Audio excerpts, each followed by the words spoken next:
All right, welcome back, everybody. Today's video is going to be a little bit different. We just got a banned and restricted announcements from Wizards of the Coast. We knew it was coming. Today's November 10th. I have not looked at the list yet. We're going to experience it together. There's a few things I'm hoping for. I'm hoping for a VV ban in Standard. I'm hoping for an Amulet of Vigor ban in Modern. Uh, I don't know too much about Pauper. I play it every now and then. I know Balustrade Spy is kind of getting to be a little bit of a problem. So maybe we'll see a ban for that in Pauper. Realistically, I don't think we'll see a modern ban, but let's find out together. So the banned and restricted announcement, November 10th, 2025. Standard, Vivi Orniteer, Screaming Nemesis, Crofts, Eidetic Memory. I could see we all knew Vivi was getting banned. If Vivi didn't get banned, there would probably be quite a bit of outrage from the community. Vivi has just been tearing up Standard ever since it was printed earlier this year. It's been staying at the top of the meta game, and the only thing that can even really attempt to compete with it is mono red or certain control variants. And even then, like, the decks just got so much draw that the control variants can't get there. Vivi itself plays some control to stop the mono red decks. And yeah, it's just been making way too much mana, getting way too much value. And I think Standard's going to be a lot healthier for this being gone. Screaming Nemesis. Yes, Mono Red has been very strong. It got a ton of bans a few months ago where we saw things like Heartfire Hero and Corey Steelcutter get banned. Like, they really wanted to hit Mono Red. We also saw Monstrous Rage get banned. So here comes more bans for Mono Red. I think Wizards might be pushing the aggro archetype just a little hard. And we keep seeing bans for it. But Screaming Nemesis being out of the format, I think Mono Red will continue to survive. This card's strong, but not the craziest. I will say life gain strategies or trying to gain life in this matchup is going to become a lot more relevant now. Croft's Eidetic Memory. Don't get me wrong, card is pretty strong. It's putting a lot of counters on things like Marauding Mako. It's putting counters on Fear of Missing Out, making it larger. The deck has a lot of draw power. I'm astounded they go ahead and ban it with VV because I think Profs will probably see a little bit less play now that VV is going to be out of the format, but maybe they're erring on the side of caution. But that's everything for Standard. In Pioneer, we see Heartfire Hero. I'm not going to speak too much on this. I haven't played Pioneer in years. I didn't know whether Heartfire Hero was a problem or not, but I guess if you want it out of the format, it's out of the format. It's probably going to hurt certain types of aggro strategies. I know I have heard that Mice is a thing in Pioneer, but I guess I didn't know how strong it was. Heartfire Hero's gone. What we expected, no changes in Modern. That is to be expected because, again, we do have the RC, not this upcoming weekend, but the next weekend. And normally they don't make big changes to formats right before major events like RCs or World Championships, the Pro Tour, anything like that. Because people test these decks for a really long time. They intend to take it to these events. And if it gets banned right before you go, you don't have time to build or play test another deck. So yeah, no changes in Modern for now. We'll see an Amulet ban another time. In Legacy, we see Entomb and Nadu Winged Wisdom. So you played Modern, you can imagine what it's like in Legacy. It's about the same where they're just getting a ton of value. They basically combo off, play their entire deck. Goes pretty insane. I am astounded of the Entomb ban. From my experiences in Legacy, Entomb is one of those cards that feel like the identity of Legacy. Like, you put something in the graveyard, you reanimate it. And I figured Entomb would probably never see a ban.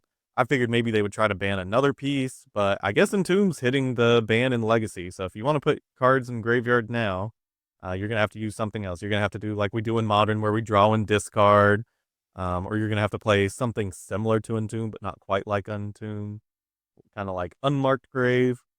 But we'll see how that shakes up the Legacy metagame. Scrolling down a little further, no changes in Vintage. It's rare that Vintage sees any changes, so that's not astounding. Oh, we see a High Tide band in Pauper. You know what? I can see this one. I was expecting Balustrade Spy, but instead we got High Tide. I'm perfectly fine with this. The High Tide decks do just go pretty wild. They make way too much mana. And the fact that you can play multiple copies and now your islands are tapping for 3 mana or 4 mana or even 5 mana. There's just so many untap effects at common. So yeah, High Tide seeing the ban. Ooh, ooh, ooh. Alchemy, no changes. I don't know that much about alchemy. In historic, we're getting a bunch of pre-bans. I'm guessing these are all Avatar: The Last Airbender cards. Yes. So they do not want these cards in historic. Force of Negation, Frantic Search, Mystical Tutor, Entomb, Dark Depths. Force of Negation, just free interaction. Historic, I think, can do without it. I think it would have been fine too. It can be annoying to play against, but at the same time, it offers a certain level of balance in some formats. Frantic Search, I'm a standard to see pre-banned. Don't get me wrong, this card's pretty busted with things like High Tide and other things that, your lands are making multiple mana, so you just get to do this, get some more consistency, get a bunch more mana. Helps those kind of decks go off. I think a lot of these cards probably don't need to be pre-banned. Maybe we should have seen how they play and then ban them. I don't work for WotC. We'll see what they end up doing. Maybe these cards will come back into historic eventually. Mystical Tutor, honestly, glad this one's pre-banned. Having just 1 mana tutor effects is insane. You could not even know what you're playing against, and then just at the end of your turn 1, they Mystical Tutor, go for something to play during their turn 2. Entomb, I guess if they thought it was too strong for Legacy, maybe it shouldn't come to Historic. Really sad. I really like this art here for Entomb, and now there's not really many formats to be able to play it in. Dark Depths. Sorry, I don't want to spoil anything too far below. Dark Depths pre-ban. Yeah, this is fine by me. This card, if it wasn't for other cards that made it too good that could remove counters from it, then it'd be fine. But as it goes, things like Thespian Stage just can't be allowed to combo off with Dark Depths because a 2020 Indestructible is pretty much game over for any deck. Timeless, we see no changes in Timeless. Brawl for all 10 of you Brawl players. Strip Mine's getting banned, Mana Drain, Chrome Mox, Ancient Tomb, really strong cards. I think we saw Strip Mine and Ancient Tomb get printed into Brawl with Edge of Eternity. And yeah, Mana Ramp on a card's pretty strong. Even if you're taking damage, doesn't really matter. Strip Mine, really insane with things like Ice Fang Coatl. And even then, like, if you throw your opponent off the right kind of land, it just feels really miserable. And there are multiple ways to recur it, like Ramonette Excavator, Ice Till Explorer. I forget the name of it, but there's the one cave that copies lands in graveyards. Mana Drain, really strong in Commander. Brawl's kind of like Commander, and this is just one of those things where a 2-mana counterspell is already really great. And then a 2-mana counterspell that gives you a lot of ramp on your next turn, phenomenal. Chrome Mox is one of those cards that probably just gets banned for diversity's sake. If you should almost always be playing Chrome Mox if possible. It's great ramp. And it can just put you pretty far ahead of other players. Chrome Mox is kind of like the Soul Ring of Brawl. And that looks like the entire ban and announcement. So let's see what Wizards has to say about it. And then we also got our next announcement date, so February 9th, 2026. So it's going to be about another 3 months, which is about what we expect. We'll see what gets hit on February 9th. Maybe we'll see the Amulet of Vigor ban then. All right, let's see what they had to say. Howdy, gamers. My name is Carmen Klomparens, and I'm a senior game designer on Magic's Play Design team. Welcome to the final banned and restricted announcement for 2025. In our summer announcement this year, we saw a number of cards banned in Standard, but in the time since then, it has become clear that additional cards would be necessary in a couple of formats, or additional action would be necessary in a couple of formats. To that end, we've got a few different formats seeing changes today, with notes from myself, Jaden, Eric, Gavin, Daniel, that speak adjusting the timing of this banning window. We plan to move toward a more frequent announcement cadence to adjust formats as necessary. Hopefully this means they're going back to their every 3-month banned and restricted announcements. So they talk about VV. We already discussed VV pretty hard. We know it's busted. It's seeing way too high of a play rate. It's too consistent. It's too fast. It's too powerful. It's just doing everything right. And here you get an example deck list. where, you get to draw extra cards with Quantum Riddler. Fear of missing out just gets huge. You got Winter Night Stories to draw more cards. You're able to put cards in the graveyard really easily to then put VV in the graveyard, Agatha Cell Cauldron onto something larger like a Quantum Riddler, a Duelist of the Mind, a Fear of Missing Out.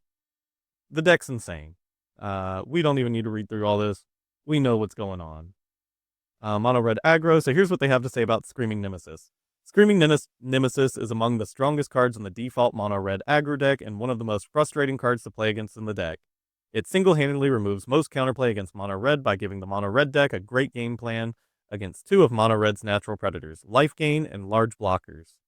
With Screaming Nemesis out of the equation, we believe it is far more likely that the metagame will be able to find a healthy equilibrium with mono red as just part of the landscape and not the deck to beat. So yeah, they've got it there. Not being able to gain life against these aggro decks makes it very challenging to ever come back. Large blockers or trying to remove Nemesis. Nemesis always feels like it's guaranteed 3 damage. And sometimes there are points where you even try to like hit your own Screaming Nemesis with something like Witchstalker's Fury. So you attack, you hit them for 3. Then at the end of combat, while it still counts as how many creatures have attacked this turn, or even in your main phase 2 instep, doesn't really matter. For 1 mana, you deal 5 to your Screaming Nemesis, which deals 5 damage to the opponent. Large blockers, so, if you're trying to block with a 4/4, a 5/5, a 6/6, let's say it's a 6/6, and you block the Screaming Nemesis, your opponent's getting domed for 6. Normally, large blockers should be what kind of helps you stabilize against these aggro decks, but because of Screaming Nemesis, that's not the case. They go on to discuss learnings in the future. I'm not going to read through all of this. I will post the link down in the description below. So if you're interested in reading through all this, please take a look at it.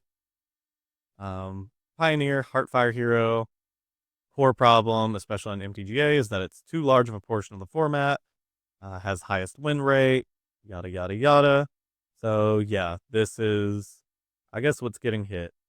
And yeah, looking through the deck, I can kind of see why. Again, not a huge Pioneer player. If you want to see me play Pioneer, comment down below. Maybe I'll give it a try. But yeah, I see it. It's looks fast. Heartfire Hero is just that premier 1-drop. That, even if you block it, kill it, it's going to be dealing a ton of damage to you anyways. It already got banned in Standard. Now it's getting banned in Pioneer. And I think that's where its bans are going to stop. I think other more powerful formats have better answers to this. So Heartfire Hero probably won't see play again unless it gets unbanned from one of these formats. Modern, no changes. I'm going to see what they have to say about Modern. It's a great time to play Modern. The last few months have seen a significant amount of competitive pressure, including Pro Tour Edge of Eternities and the first round of Modern Regional Championships for the season, with the landscape of the format ebbing and flowing from event to event. Pro Tour Edge of Eternities boasted a diverse Modern metagame, which was true, with 7 different decks in the top 8 and the lone repeat of deck of Tameshi Belcher winning it all in the hands of Michael. The most played deck, Aspergoria's Vengeance, only put a single copy into top 8 and has shown a win rate that's in line with what we like to see with a strong deck. Modern has been super healthy recently.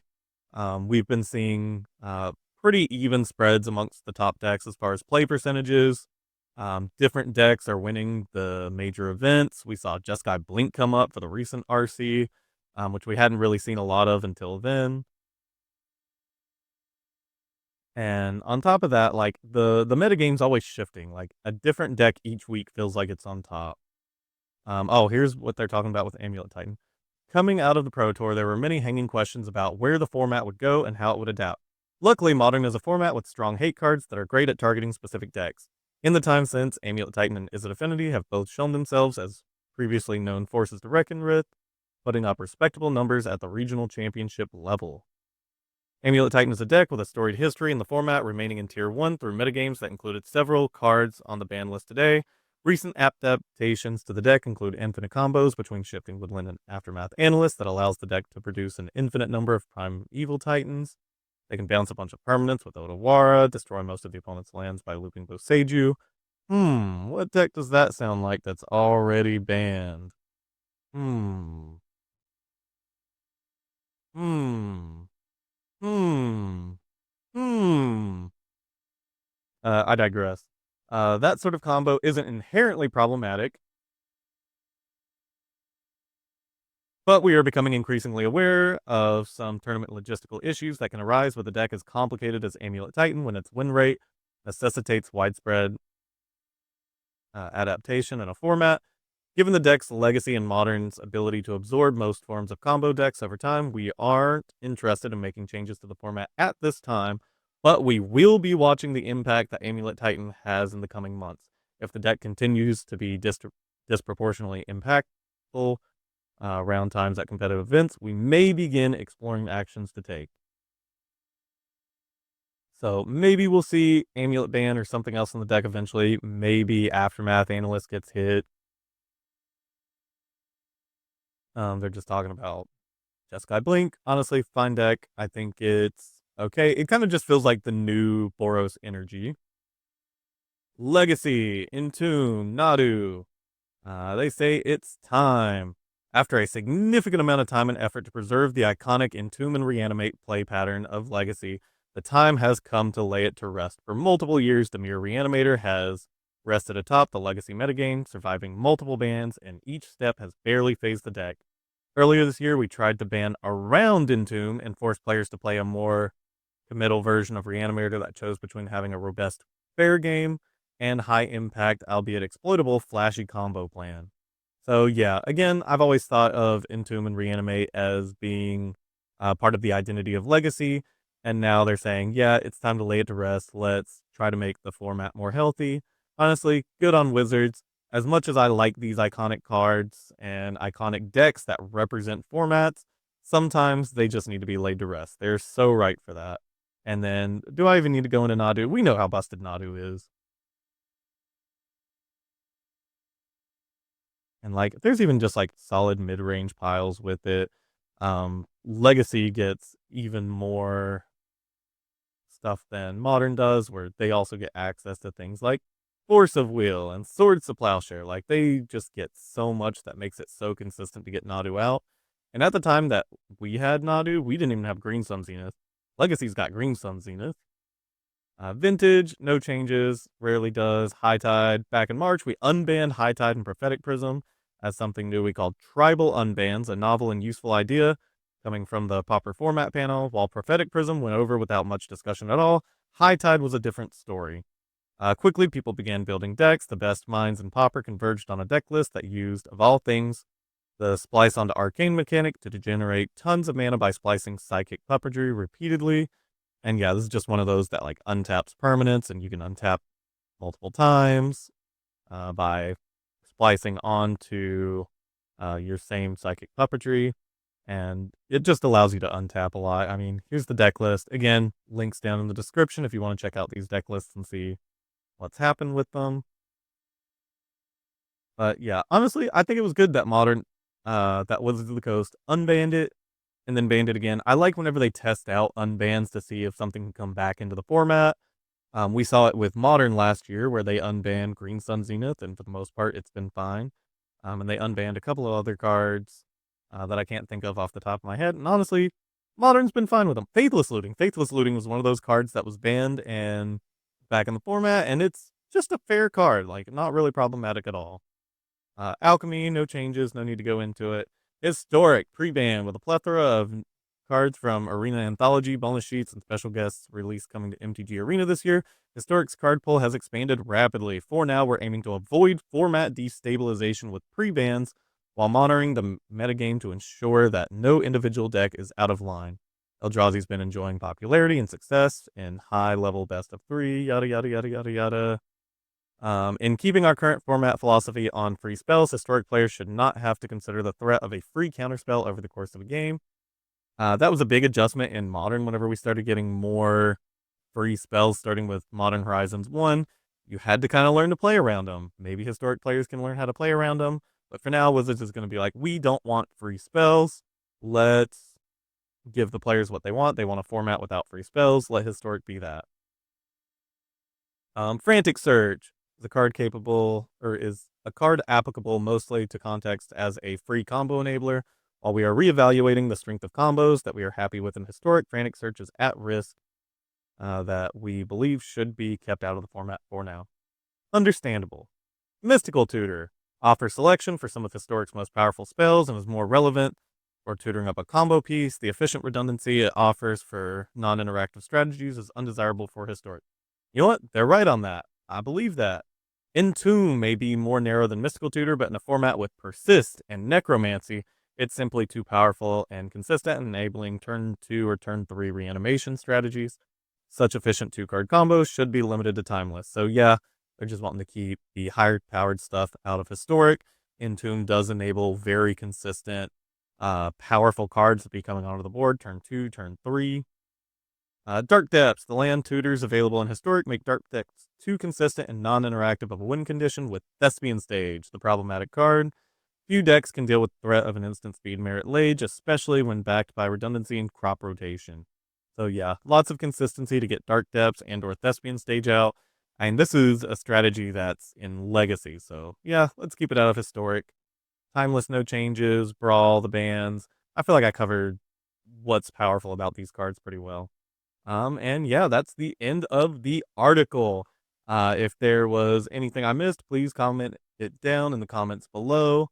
Leave a like, subscribe. And if you want more videos like this where I just have more discussions rather than gameplay, if you want both, just let me know what works.